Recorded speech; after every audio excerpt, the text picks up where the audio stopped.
Hey everybody, Questwise here, and today we are back with some Survive This Zombies second edition by Bloat Games, continuing our little series on Halloween.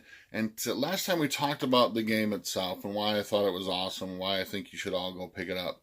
Today I'm going to give you even more of that in a sense. At the end of the video, a little surprise for you concerning Survive This Zombies second edition.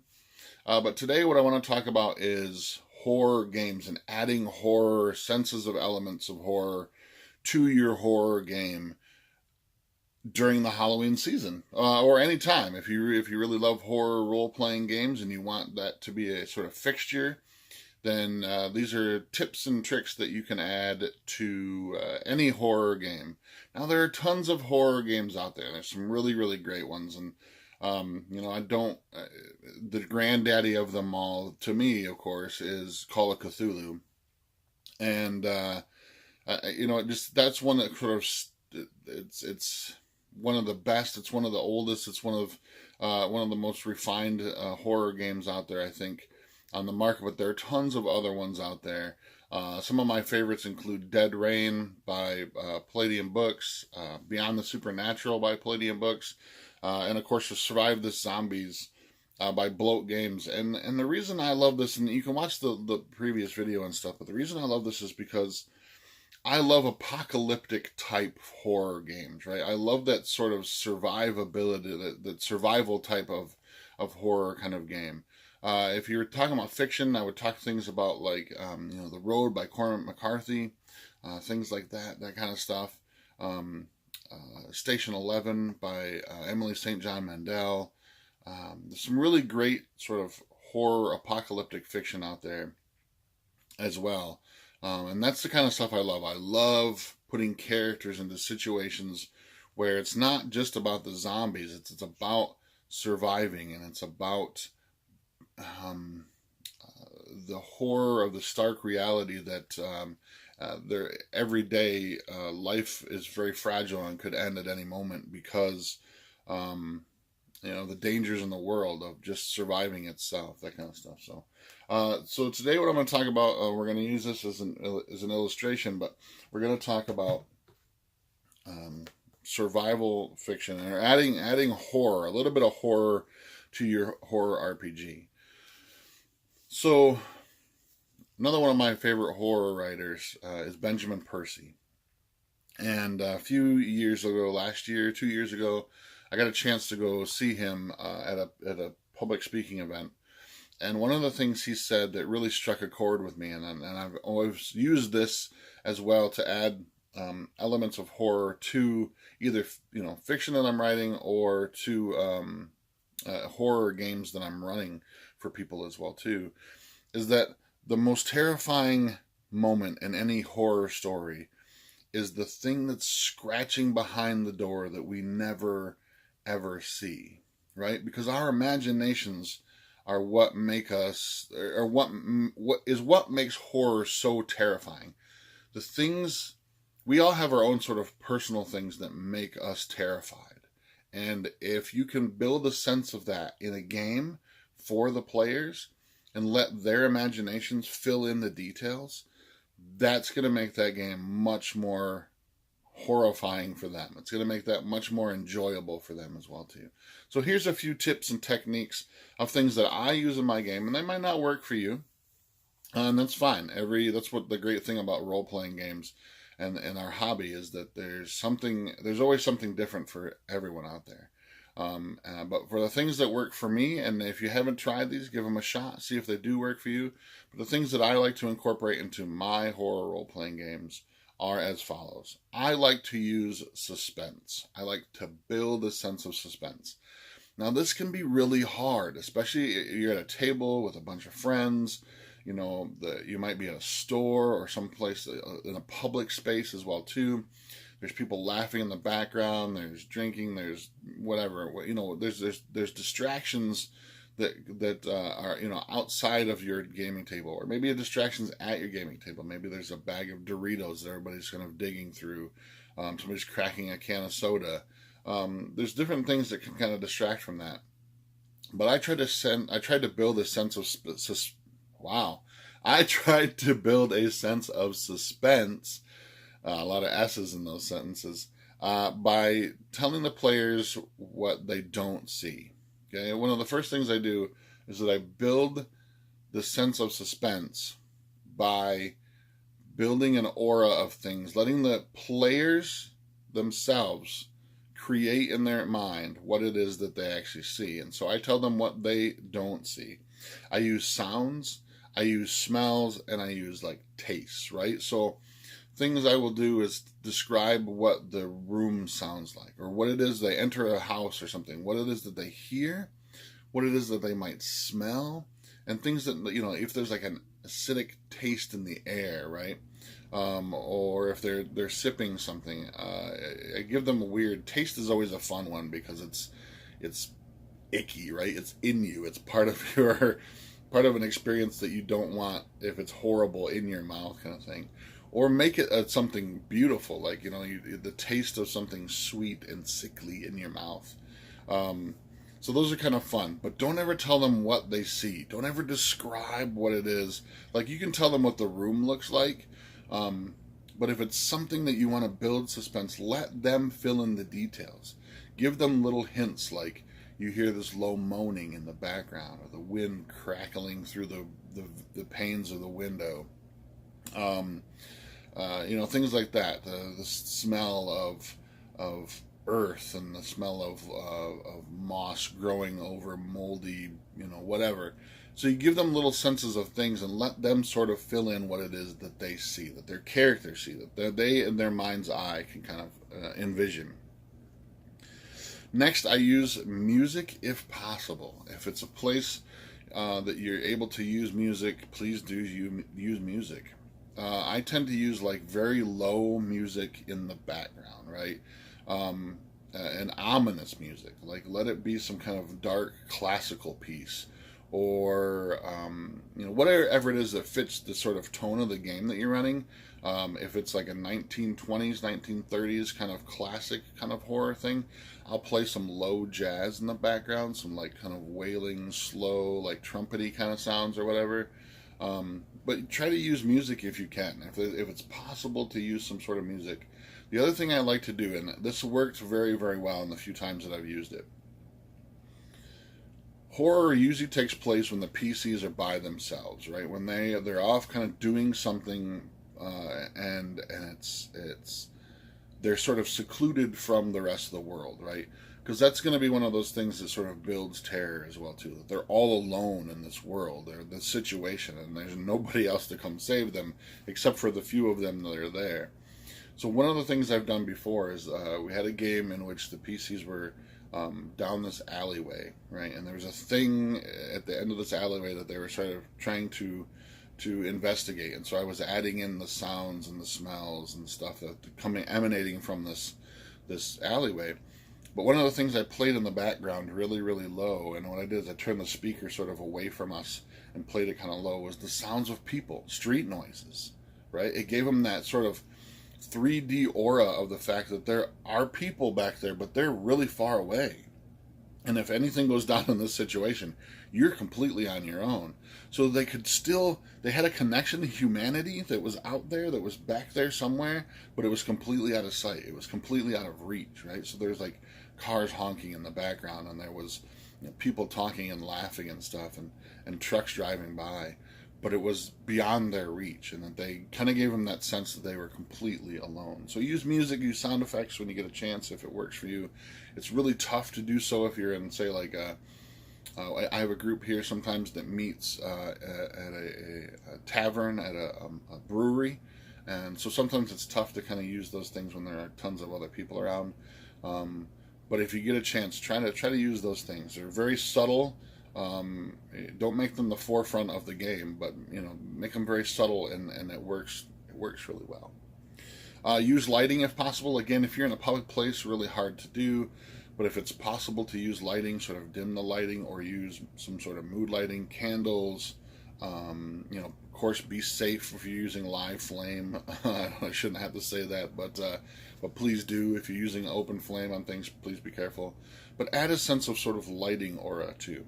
If you're someplace that's dark and dank and whatever, bring the lights down a little bit, or enhance that with a different type of lighting source, kind of thing. Something that's kind of cheap but works really, really well are those little fake candles that you can buy from dollar stores. They're battery operated, but they're cool. You can put them inside a globe or some kind of thing, or some kind of they look great naked on the table, but they're also great if you sort of put them in like a frosted globe or something. Gives that sort of aura of flickering light. Use paranoia. This is one of my favorite things to do for players, is to make them paranoid. So earlier this year, I got to write an adventure for the Dark Places and Demigorgons Werewolf Sourcebook. And if you want to know how I like to write adventures, go back in the catalog. There's a bunch of different videos and stuff that describe how I like to write adventures, how I like to run games, those kind of things, campaigns, whatnot. But one of the adventures I got to write was an adventure that was I call it an adventure seed, because there really wasn't sort of any finality to the adventure. There wasn't any sort of like real details of meat to the adventure, but the adventure basically was that after school or during the summer times in the small town, all the high school kids love to go to this culvert just off the edge of the town, where the water sort of pours out from the thing into this river. And the kids like to go there, and they like to jump off the culvert and into the river and go swimming and giggle about whatever, and talk about other people in school, or talk about the girl that they really like, or whatever it is. But they love to gather there. And during this one time that the kids gather, they find the remains of a human body, and it's sort of stuck in the bottom of the culvert, right? There's a drain kind of situation, and there's just part of this body sort of hanging out. And the only thing that the game master has to do is describe the scene of, again, what they hear, what they smell, what they taste, and then a little bit about this body. So I added in an NPC, a kid who was a foreign exchange student from Romania, and he begins to describe this body. They find this body, and he just says, "Man, this thing looks like it's been torn apart by werewolves." And that's the only seed I give them, right? So then in the course of this adventure, what I try to do is I try to build paranoia. Is it really a werewolf? Do werewolves even exist? If it was a werewolf, who the hell do we tell? Are we in danger? Wait, there's no such thing as werewolves, right? We should go tell the police. No, wait, don't tell the police, because the police are going to think that we did it. Well, but that's silly, because it's been torn apart by animals, right? Right, and then I just build that suspense. I build that paranoia. I built the paranoia to the point where the players thought, in the one situation that we've run it, the players actually thought it was one of them that killed the person, right? And so I left it wide open. If you wanted a werewolf in there, throw a werewolf in there. If you wanted it to be one of the player characters, throw in the player characters in there as the murderer. If you wanted it to be somebody that they knew from back in town, one of the police officers, there was a whole plethora of things that you could do to add this kind of thing. But try to build paranoia amongst the group. I think it's the best sense, in my opinion, in the games that I run, I think it's the best sense of horror that you can build by trying to get the player characters wary of one another. That all of a sudden they realize that the people that they've been playing with this entire time, maybe they can't trust them, right? It's the Battlestar Galactica idea of like the Cylon, right? Nobody can be trusted because anybody could be a Cylon. So it's that kind of idea. Try to build the paranoia, and let them sort of feed off of that. Let them think that it's the person playing next to them, even when it's not. Like, just let them kind of build from that as well, too. The other thing I do, and this works, at least for me, it works very, very well. And this is kind of one of the final thoughts I want to give to you today. Let the players give you the answer. I will go into a game, a horror game, with a perpetrator in mind. I'll have whatever the mystery is, whatever the horror kind of thing is. I'll have an idea in my mind of what or who this person is or thing is or whatever, the end result of this thing, right? But one of the things I really like to do is let the players, through their paranoia, through their sort of wacky, insane sort of compilations of stuff they bring up in their brain, I let them decide what it is that is this end result. Throughout the game, I'll let them talk and I'll let them, hypothesize on what the hell's going on here, who's doing what, who's in charge, who's in trouble, who's the villain, and I will listen to those clues and I'll put those things together. Players find that when they have sort of figured something out, again, like I said, the most terrifying thing at the beginning of this video that you will ever encounter is the thing that's scratching behind the door that you never see. Let their imagination come up with the answer, right? Because that's what's terrifying to them. As a group, they've all already created this crazy scenario in their head. They've already filled in all the details that you've left out. Now let them choose their doom, right? Like this is the Ghostbusters thing of like, whatever you think of is going to be the thing that comes and kills you. And here comes the Marshmallow Man. If that's terrifying to them, if that's the thing that they've come up with, let that be the thing that destroys them, that comes to fight them, that terrifies them. They've already done all this stuff in their head and in the game, and they've talked amongst themselves, and they're damn sure it's got to be this. Let it be that.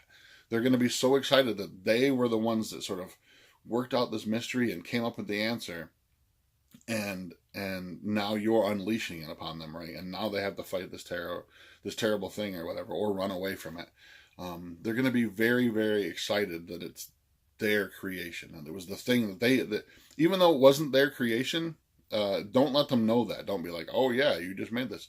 No, don't let them in on the clue that they created this thing, right? Make it so that they believe that they came up with the answer, and that they worked this all out in their head. And they're going to think you're a genius for doing this, right? They're going to think that you had worked this into such a heightened sense of paranoia and fear, and that they finally figured out, and they're going to think that you're a master craftsman when it comes to creating mysteries. Those are some tips. They work for me. They might not work for everybody, and there's lots of other things out there too. So that's what I want to do with this video, is I want to say it's Halloween season, right? And I've been talking a lot about Survive This Zombies by Bloat Games, and I just happen to have 2 extra copies here that I'd love to give away to you guys out there. So how I'm going to do this is this. I want you to share this video. If you find this video entertaining, if you find it helpful, please just share the video on however you feel with your friends, on social media, on Twitter, whatever you want to do. But please share the video. And then in the comments down below, I want you to post your favorite tips on running horror games, and or your favorite story of a game that maybe you played in or you ran that worked particularly well. At the end of, let's see, only a couple weeks till Halloween, if that. Let's say next week, we'll give it 1 full week for the contest. Next week, on Monday, I will pick a winner. I'll actually pick 2 winners because I do have 2 copies. I'll pick 2 winners, and I will send them a free copy of Survive This Zombies 2nd edition. Hopefully you get it in time and you can run some great Halloween games. Although for me, the Halloween season runs from basically the start of October to the end of November, right? That's Halloween season for me. It's the fall horror season. So again, please, I want to give away 2 copies of Survive This Zombies 2nd edition. These are hardcovers. These are awesome. And you know how much I love this stuff as well. But so share this video if you get a chance, and post down below in the comments your favorite session that you run in a horror game or you've played in, or any tips that maybe I have missed that you can share with others as well too. So thank you very much. I'm Questwise. I hope this was helpful. Until next time, I'm out.